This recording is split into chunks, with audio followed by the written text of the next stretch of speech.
ఇందుకు కేసీఆర్ ప్రయత్నాలు చేస్తున్నారని బండి సంజయ్ ఆరోపించారు. లోక్సభ ఎన్నికల తర్వాత కూల్చే అవకాశం ఉందని కామెంట్ చేశారు. బండి వ్యాఖ్యలకు మంత్రి పొన్నం ప్రభాకర్ కౌంటర్ ఇచ్చారు. కాంగ్రెస్ ప్రభుత్వాన్ని కూల్చే ధైర్యం బీఆర్ఎస్ చేయదన్నారు.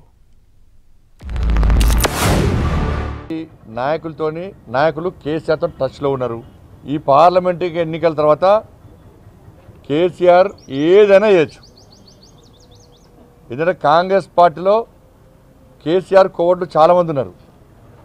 వాళ్ళతోని ఆల్రెడీ బేరసారాలు స్టార్ట్ చేసిండు. మొన్న అసెంబ్లీ ఎన్నికల్లో చాలా స్పష్టంగా చెప్పిండు. నేను చాలామందికి కేసీఆర్ పైసలు ఇచ్చిండు. ఎందుకంటే కేసీఆర్ ప్లాన్ మంది పుట్టినోడిని కూడా వాళ్ళు అనుకుంటాడు కేసీఆర్.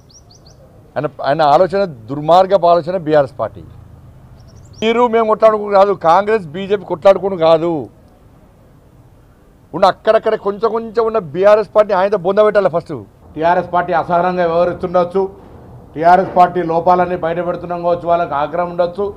కానీ ప్రభుత్వాన్ని కూలగొట్టేంత శక్తి, ధైర్యము, అటువంటి పరిస్థితి ఉన్నదని నేను అనుకుంటలేను.